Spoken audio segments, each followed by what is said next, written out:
Ladies and gentlemen, welcome to the OS Taiko World Cup 2023. I'm Mangamizer, and joined with me today, Teasel. How are you doing? I'm doing really great, and I'm really excited to be back once again and overlooking the 2023 edition of the Taiko World Cup. Really big, exciting things this year.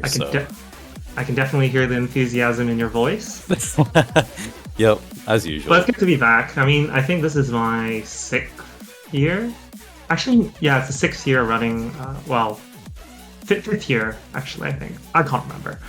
Been here for far too long. But yeah, TWC 2023 is back. And so when I took over in 2018, we actually brought it down to 2v2. And this year, we're actually returning back to 3v3. So it's kind of like bringing things around full circle. Yeah, for sure. And that's probably the biggest change. The biggest change, and will definitely kind of completely change the dynamic of TWC compared to the previous years that we've only had 2v2. And also, we have 38 teams overall for the qualifiers. So I believe this is probably one of the biggest World Cups we've had in terms just number of countries that have been able to form a team. And yeah. I think last year we had 37 off the top, man, or was it 34? I can't remember. But yeah, bigger teams. Right, we had so more registrations. Yeah, we had more registrations this year. So it's always good to have, OS Taiko, we often meme about how there aren't enough players, but I do think we are growing as a game mode. So I think it was about time that we returned to 3v3. So that's good. All right, and in terms of one final note about changes before we move on to the Qualifiers Mappool Showcase. It's about free mod, I think. So basically, in previous iterations, we had the free mod rule, which was... actually, we can talk about this later. Let's just start the Mappool Showcase.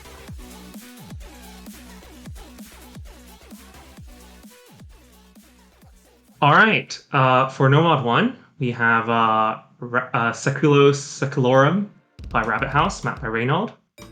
This is our consistency pick, and it's 210 BPM. It's got your standard patterns of 1/4, 1/3, and 1/6.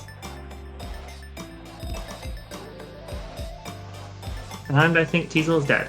What a great start.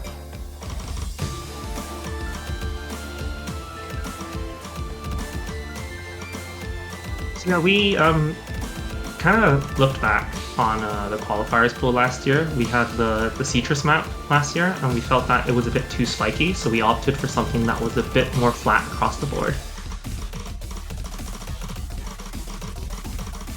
We got our doublet section here with the quads, and then we will see a variety of snaps later on. Teasel, looks like you're back. Yeah, this one I'm pretty happy to see, because this is a song that has a ranked map in Catch that I've really enjoyed playing, but I've not really seen like any Taiko maps of it, so pretty cool that we finally have one, and it's in such a high prestige.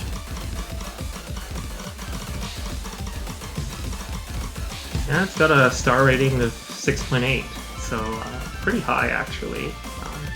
I think it's inflated though. Yeah, it doesn't appear to kind of have anything too crazy going on. That those 1/8s there are kind of tricky, but the patterning is simple enough that it shouldn't trip up too many players. It's 1/3, 1/6, I think. Oh, 1/3, 1/6, sorry. Alright, as we enter the final PI, we're going to start seeing some mixed snaps. So we got 1/3 into 1/6, so that's pretty tricky. It's also utilizing a lot of even note patterning, I've noticed as well, which can trip up players quite easily as well.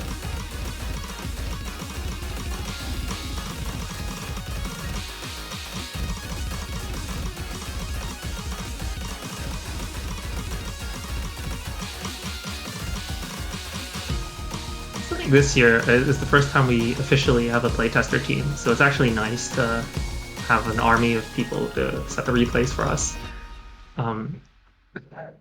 I'm kind of getting too old for this. Right, so that's a excellent score from Rafalge. sort of No Mod 1, and moving on to No Mod 2. Yep, this is Space Angel by False Noise and mapped by Aspeti. So this will be the more technical map of the No Mod pool, and to go straight into it with the technical stuff, all the different snappings, strange patterning, and just overall difficulty.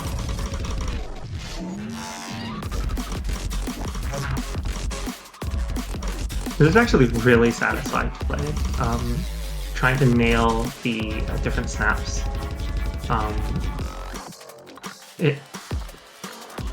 It's actually really fun to play this. One thing to note is that it is actually OD6, so the actual kind of accuracy element of it isn't as strict with like the timing, but it kind of makes sense with just the style of map that it is. There's not going to be too many triple SSs from all the teams, so I'd be impressed if anyone can SS this. It's really tricky. Like Hurricane. Bet on it. Ooh. Not sure on that one. But I don't think anyone's SSing this. I'm pretty sure. But I'm not going to bet on it. You never know, right? Like, yeah, for sure. Darren could just pull something out of the bag. I don't know.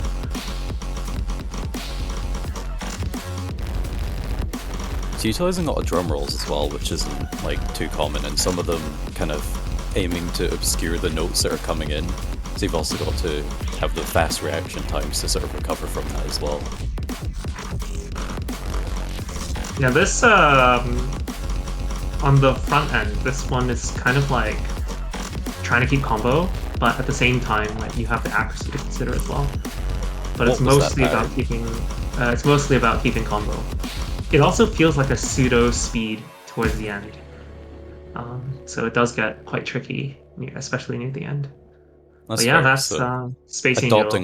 Adopting lots of different things into the one sort of tech pick.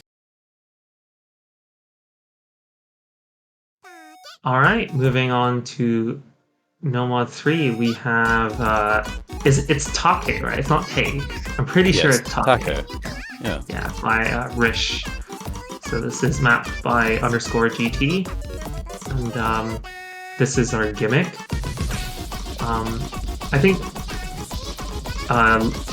with the chaotic nature of the song, this lends itself very well in trying to test a wide range of gimmicks, which is what we're trying to evaluate players on in the qualifiers. So we have a lot of gimmicks in this. Yeah, we're already seeing multiple different types of bar line gimmicks. We have the thin and thick bar lines indicating dons and cats, and we also have these thin ones as well as sort of the incoming wider bar lines to indicate the dons and cats here. Paired with a wee bit of SV, of course. Now might be a good time to talk about the pooling structure, like sort of how we're organizing the pooling in TWC this year. So this year so there are 4 poolers this year. There's myself, there's Luminite, formerly known as Incan, and there's My returning from last year as well. And then we have Nifty, who we've brought on to sort of oversee the gimmicks in the tournament, which we felt was a bit of a weakness in last year's pools, so we've just asked someone specifically to look at the pooling for that. So kind of further subdividing the workload, so to speak. And in terms of stages as well, we've kind of broken it up between poolers. So I was mostly in charge of the qualifiers pool, with this map being the exception. So every other map was, I guess, my creative decision. But of course, the real heroes, the playtesters. Yeah, and while you've been describing that, we've seen so many different other types of gimmicks coming in as well, like memorizations, and it's just been all over the place. But combo, just there's going to be really testing all types of stuff. Yeah, I have no idea how Jai got 100 on this. I have no idea how he did that, but Hidden 2. This is sorry, Hidden 1. What am I doing? This is Hidden 1. This is actually my favorite map in the pool, and I'll just let the map speak for itself. Just overlaps and low SV.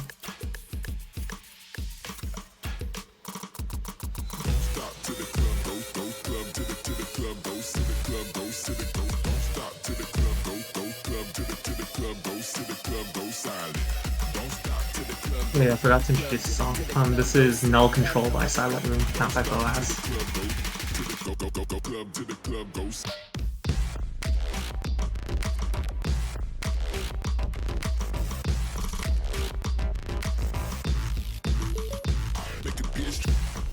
So we actually took inspiration for this from Reincarnation from 2021.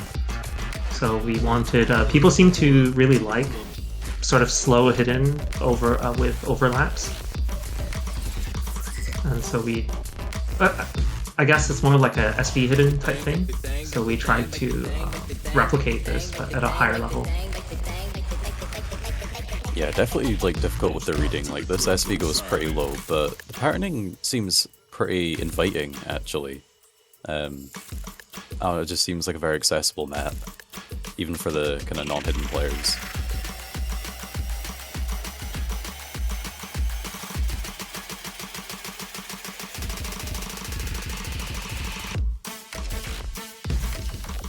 And that slowdown stream I feel like could be a killer for quite a few players. Like if you miss kind of too early on in that stream, you're gonna no-lock the rest of it. See, we thought about this, but you can't ban a qualifier map, so we put the most evil things in the qualifier. You're not allowed to ban this map, so you have to suffer through this. I'm sorry. Not sorry. But this map I really enjoy. We want the qualifiers to be enjoyable. Otherwise, I mean, the whole point of a tournament is to be fun, right? That's the main draw. I think the main point is to win, but, you know, fun can come second.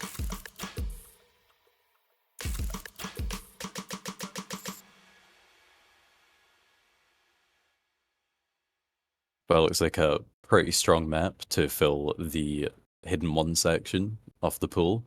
And we move on to Hidden 2, which is Inherit by, how do you say that? Elfsion? Elfenshon. Elfenshon, there we go. I don't know.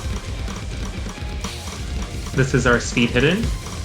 This is clocking in at 258 BPM. This is a speed map by FLR.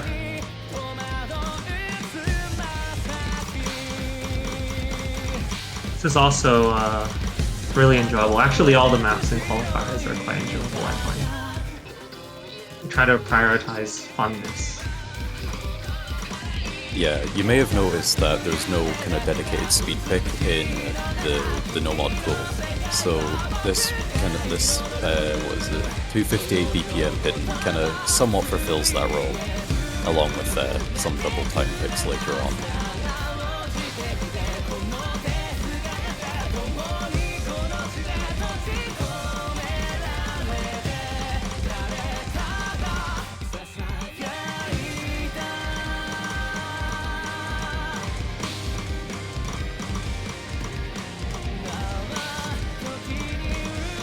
It's really weird to see Rafal play hidden.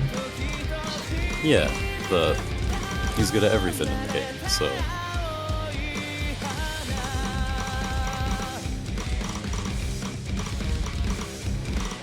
Yeah, by the looks of it, the patterning for this map is pretty simplistic, but that makes sense for the speed pick. Don't want to force players into something too difficult this early on in the tournament.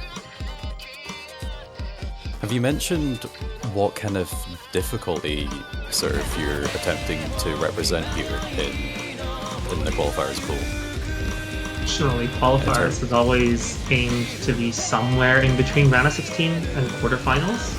Okay. But I find that because qualifiers is sort of, there's more leeway in like the range of difficulties you can have between maps. Like sometimes I find it's like plus or minus one stage. And that's how I see it anyway. We've got some pretty long streams here. Like, I think the density of this map is pretty high, you know, for a speed hidden map. At least if you were pitching around round of 16 quarterfinals. I'd say this is leaning quarterfinals a bit more. Yeah, and this is the second longest map in the pool, so the stamina is also a pretty big factor as well. Once you get further along, players are going to inevitably get a bit more tired, potentially dropping the accuracy, even some misses.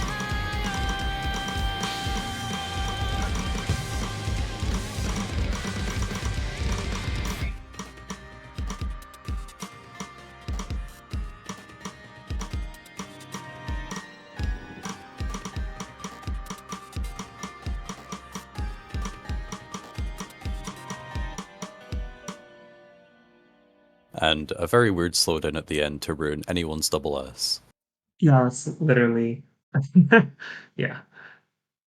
The playtesters have brought that up quite a few times.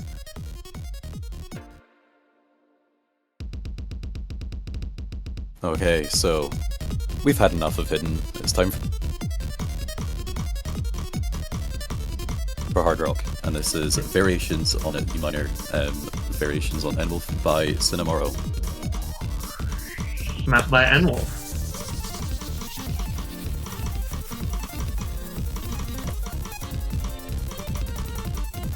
Yeah, this is our tech kind of tech hard rock.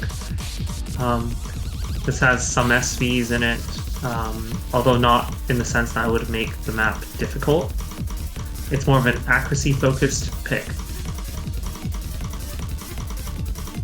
I have no idea how Nurend assessed this. Like, what?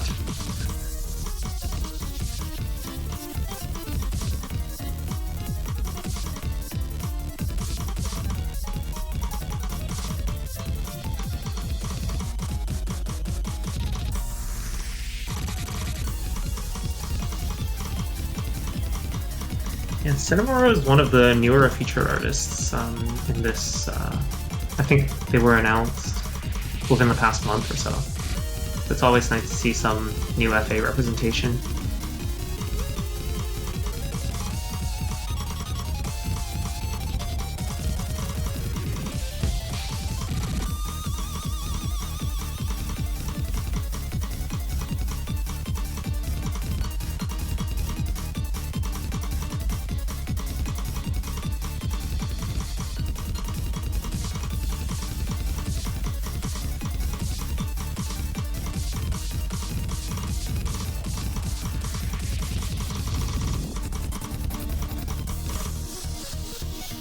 Yeah, we got some mixed 1/6 and 1/8 toward the end.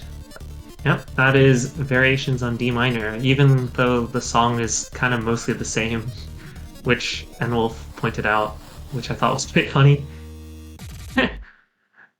Anyway, moving on to HR2, we've got Blow by Undead Corporation, mapped by Grimbo. This is our high SV HR. And this is, I believe, the longest map in the pool, clocking in at 3 minutes and 31 seconds. That is correct. 230 BPM, so not for the faint-hearted, and definitely more geared towards the slightly more experienced hard rock players.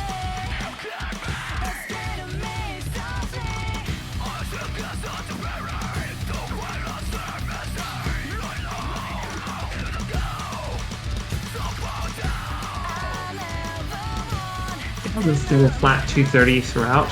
It does slow down at bits like here, but throughout the key eyes and the hard sections, it is a flat 1.0x. So definitely challenging on the high SV.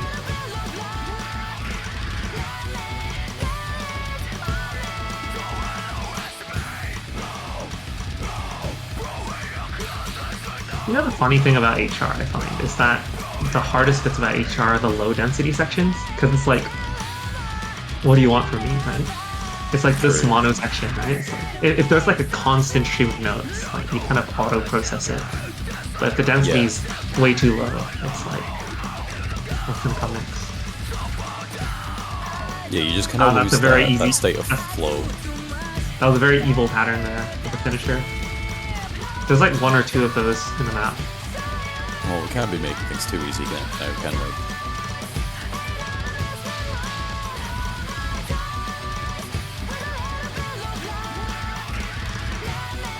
Yeah, this map seems to utilize finishes quite a lot within the Kiais, and also just kind of scattered throughout the map as well.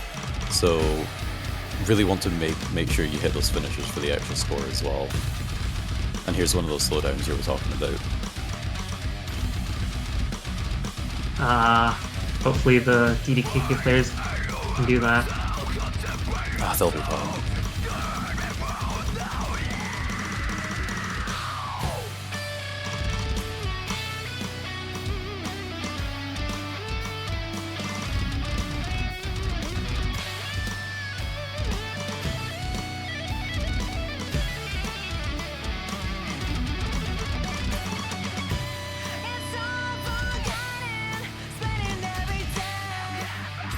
Having a bit of chill section before the Ki. Grimbo was one of the first games I saw when joining the game. Like, this was back in like 2014-ish, maybe even earlier than that. It's really surprising that there are members in the community who've been around for 10 plus years. Yeah, for sure. Over a silly drum game. Well, definitely not anywhere near as active as he was previously. You know, it's still nice to see players like that still kind of floating about and kind of contributing in any way that they can.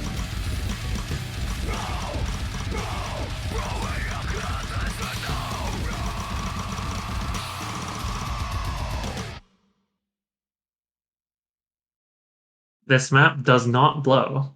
It certainly does not blow, but it is blow.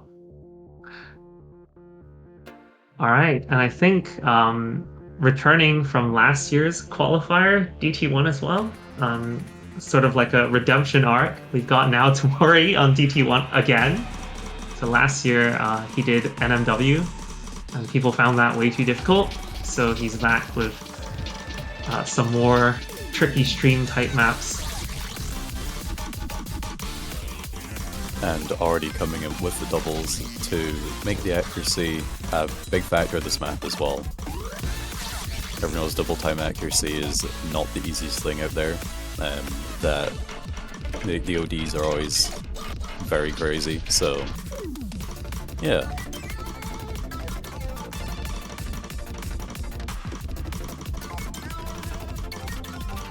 Got some even patterns there, offhand patterns. It's got it all, doublets, 1-4 plus 1-6.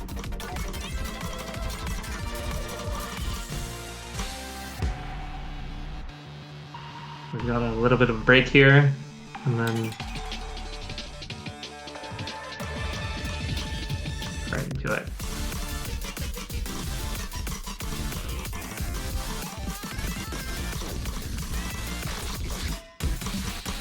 Big streams there. Alright, and even all the short drum rolls as well, which I believe you can actually miss on Score V2, so be careful with those. Although you can spam them as well, so spam to your heart's content.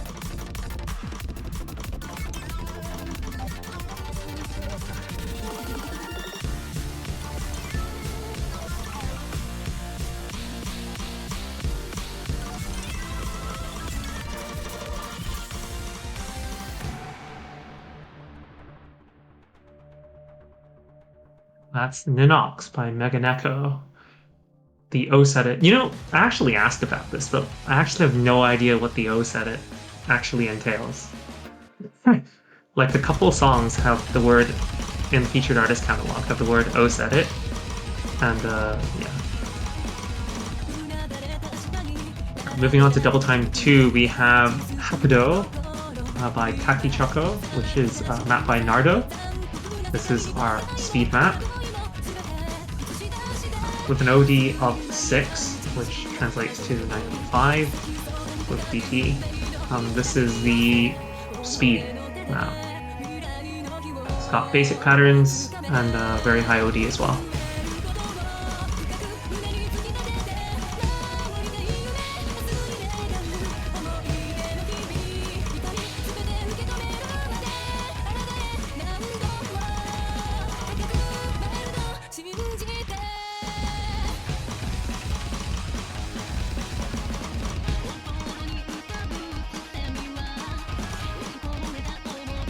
There's a couple SV changes throughout this, but it's very subtle.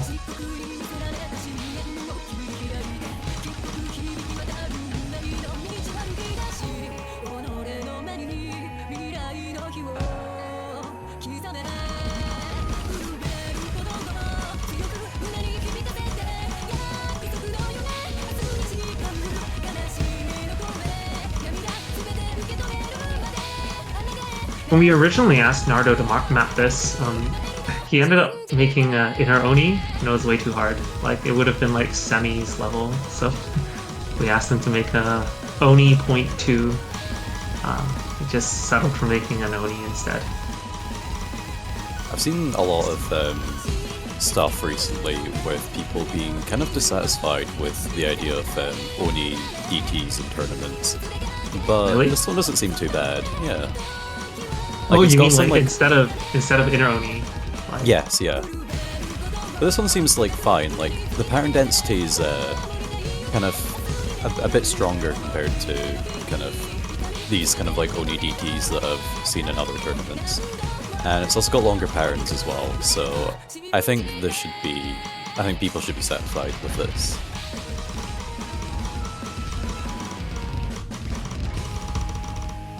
Yeah, it's mechanically probably one of the harder maps in the pool. It's pretty fast. 285 is fast. It's not a joke. It's no joke. All right, and I think that takes us into the last map of the qualifiers pool, the free mod. Yep. This is. I'm not sure how to pronounce that. Is it? It's not Reimei. I'm pretty sure it's probably Reimei. I'm not sure. It's by Zach. Map by CDH.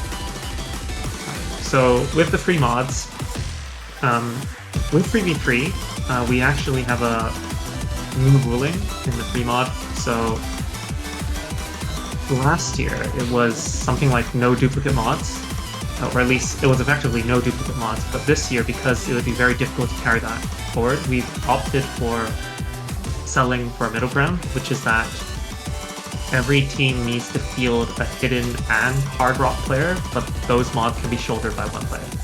So you can have hidden plus hard rock plus no mod, or you can have hidden hard rock plus 2 no mods.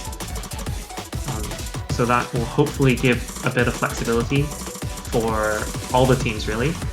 Now the consequence of this, weirdly enough, is that triple hidden is not okay, nor is triple hard rock. But if a team is crazy enough to want to go for triple hidden hard rock, that is a legal combination. I feel that's deserved. Like, if, as you say, if they're crazy enough to feel that that triple hidden hard rock is the most viable option for them, then I feel like they deserve to go ahead with it. But yeah, the changes to the rules kind of creates, once again, like a different dynamic that kind of better reflects the match kind of situation for 3v3. Basically, every team needs at least one hidden or one hard rock player now. As opposed to previous years, you could just completely forego that. But now it's actually important to have at least one player who's comfortable on both mods. And I assume that the free mod pools throughout this tournament will kind of reflect the idea that at least one player will need a hidden and a hard rock. Well, we always try to make the free mods balanced around both mods. So in terms of SV, I think this peaks at around just under 220 for HR, and there are some low SV sections that you saw earlier. Very straightforward free mod 1 type map with 1/6 and streams. Yeah, nothing designed to kind of be evil to the players. Just go ahead and do your best with as many mods as you can.